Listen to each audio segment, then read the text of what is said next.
Donc, Sherazade, c'est un film de Jean-Bernard Marlin qui a été réalisé en 2018 et qui est sorti aujourd'hui le 5 septembre 2018. Donc c'est l'histoire de Zacharia qui, à 17 ans, sort d'un centre pénitentiaire pour mineurs et rencontre Sherazade, une prostituée qui va le faire sombrer dans les bas-fonds de Marseille.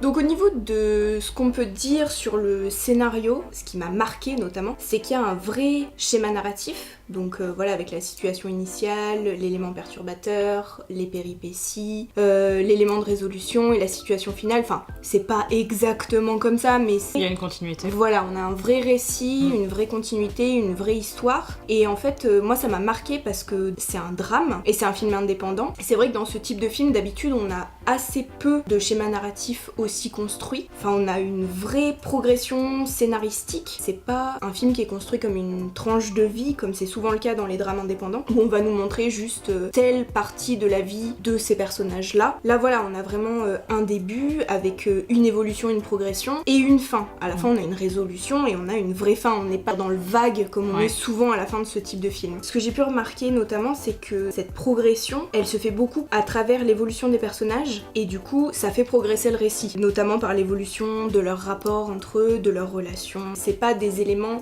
extérieurs qui viennent perturber l'histoire. J'ai trouvé aussi qu'il y avait une vraie recherche de réalisme et d'authenticité dans ce film, parce qu'on est plongé dans un univers très singulier, très clos, dont on ne sort que peu. Et quand on en sort, encore une fois, c'est par le biais de certains personnages qui sont extérieurs justement à cet univers. Des policiers, ça peut être des personnes qui travaillent dans un hôpital, enfin voilà, qui font pas partie de ce milieu-là un peu cité de Marseille. Et du coup, pour moi, il y a une esthétique qui est presque de l'ordre du documentaire. C'est pas un documentaire, mais il y a quelque chose de tellement réaliste en fait que voilà, j'ai presque eu l'impression parfois de voir quelque chose de l'ordre du documentaire.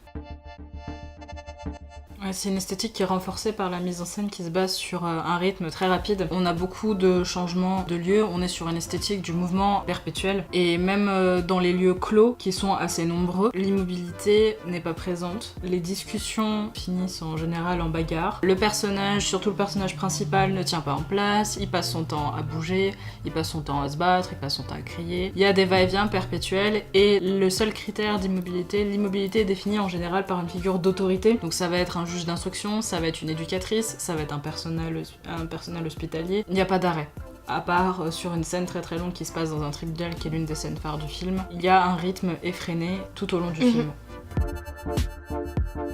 En fait, dès le début du film, je me suis demandé si les acteurs jouaient réellement, parce que je les ai trouvés très justes. En fait, en me renseignant, je me suis rendu compte que les acteurs sont non professionnels. Donc, à mon avis, c'est pour ça qu'on y croit autant. Enfin, les acteurs qui jouent dans le film ont pour la plupart vécu des choses assez similaires à leurs personnages. Donc voilà, est-ce que c'est vraiment des acteurs? Est-ce qu'ils jouent vraiment? Mais d'un côté, je me dis que, en fait, quand on est réalisateur, qu'on veut raconter ce type d'histoire, en fait, je pense qu'on n'a pas trop le choix. Parce que soit on a vraiment vécu ce genre de choses, donc on peut les retranscrire, soit on les a pas vécues, on est un acteur à part entière. Il y a beaucoup de cas de figure de films comme ça où j'ai trouvé les acteurs assez faux, parce qu'on dirait qu'ils essayent de reproduire, qu'ils essayent d'interpréter ce qui se passe dans ce type de milieu. De comprendre la psychologie du personnage. Pareil, je suis pas sûre que les dialogues soient écrits, ou en tout cas écrits de manière très précise. Ça rejoint toujours ce que je disais par rapport à la recherche d'authenticité chez les acteurs. À mon avis, jusque dans leur dialogue même, j'ai remarqué qu'il y avait beaucoup de blancs dans leurs conversations, certains qui ne paraissent pas forcément prévus, d'autres qui sont prévus, on sent qu'ils sont là justement pour accentuer un malaise ou une tension entre certains personnages comme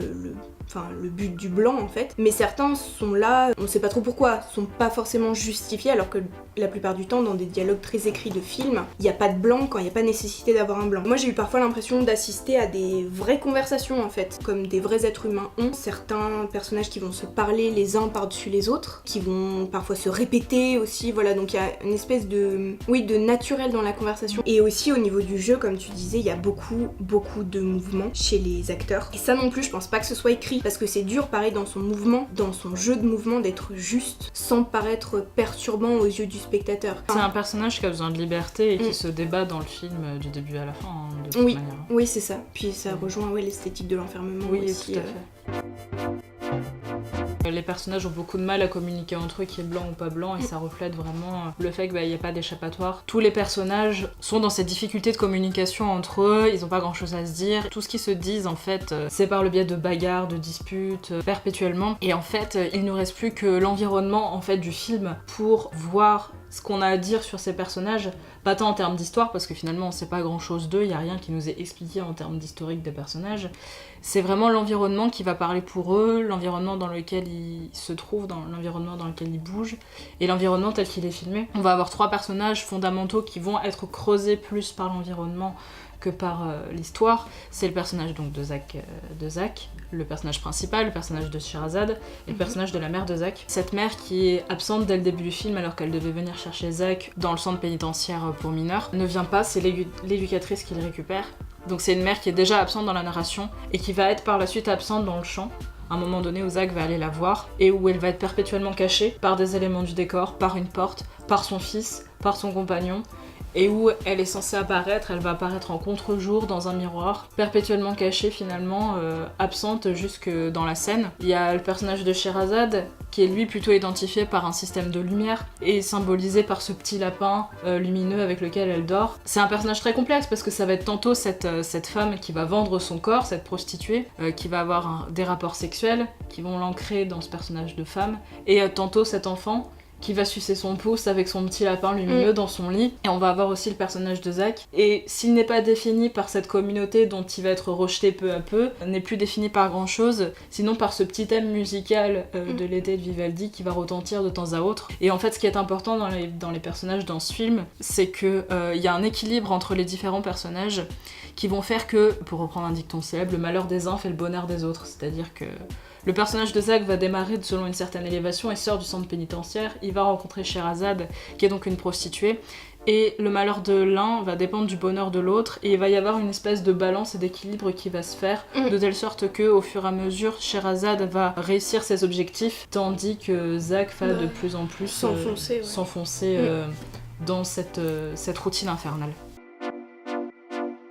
Et du coup, pour reprendre ce qu'on disait tout à l'heure par rapport à l'esthétique, cette esthétique dont on parlait, cette esthétique du mouvement, qu'on pourrait qualifier d'esthétique du mouvement perpétuel, elle se traduit à travers plusieurs choses. Donc comme on l'a vu, il y a les acteurs, mais il y a aussi la caméra, il y a le scénario, il y a le montage, tout est en mouvement. Donc par exemple, on va avoir des scènes très courtes, on va rester peu de temps au même endroit. La caméra aussi est tout le temps en mouvement, on n'a quasiment pas de plan fixe, je sais même pas si on en a en fait. Et les plans en mouvement ne sont pas non plus stabilisés, ce qui est assez perturbant, mais on voit que c'est recherché en fait parce que certains mouvements de caméra essayent de reproduire les mouvements des acteurs. Donc par exemple, quand on va avoir un acteur qui va courir ou qui va sauter, on va avoir la caméra qui va reproduire son mouvement en même temps que lui le fait. Voilà, donc on a un espèce de double mouvement du coup. Ce qui est assez paradoxal, c'est qu'on a quand même pas mal de plans séquences, donc des plans qui vont être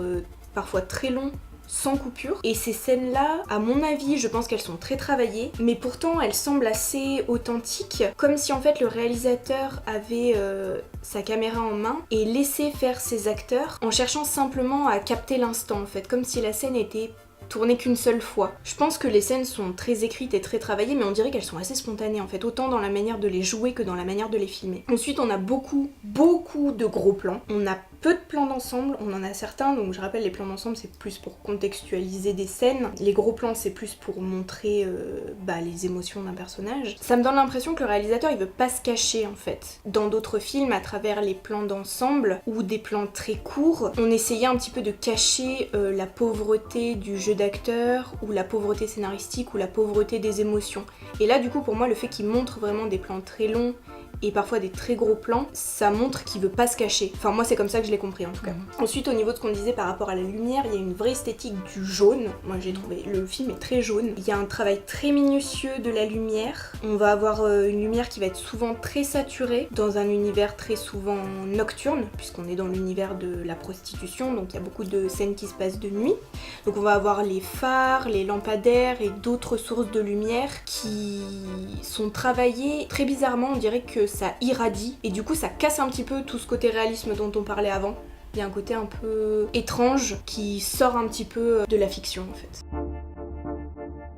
C'est quelque chose qui est renforcé par l'utilisation de la musique. La musique qui est très parcimonieuse et donc par conséquent très, très importante dans son utilisation et qui intervient à des moments clés ou très importants du moins du film. Et ça rejoint notamment ce que tu disais par rapport à cette histoire de sortir de la réalité, notamment avec cette musique un peu industrielle, un peu new wave en fait, qui va cloisonner le film à son début et à sa fin, et à plusieurs grandes étapes du film où elle va retentir comme un rappel par son rythme circulaire du fait que le personnage est en train de descendre inéluctablement au fin fond de Marseille, comme au fin fond de lui-même. Et à chaque fois, cette musique va retentir pour marquer des grandes étapes qui vont montrer une nouvelle forme dans laquelle le personnage va s'engager et va donner une certaine idée de non-retour finalement, parce qu'il s'agit de vol, il s'agit de nouveaux actes qui sont commencés et qui vont le diriger inéluctablement et puis vers des sa actes fin. de plus en plus graves aussi. De plus en plus graves, exactement. Il y a une deuxième musique qui est donc cette musique de Vivaldi,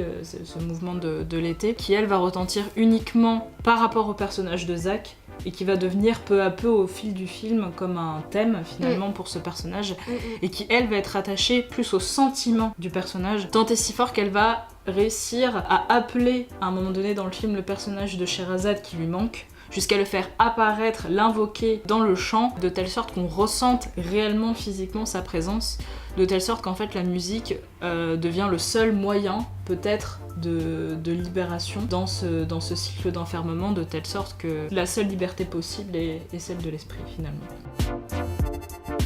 C'est un film qui m'a beaucoup plu parce que c'est le genre de film où tu rentres et tu ressors pas de la même manière.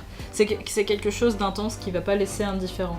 Moi je suis pas trop film de scénario, tout ça, mais je suis film qui va me marquer émotionnellement. Il y a ces grandes scènes au tribunal qui sont particulièrement marquantes, particulièrement dures, et il y a en même temps ce petit quelque chose qui fait qu'on a envie d'avoir de l'espoir pour ces personnages.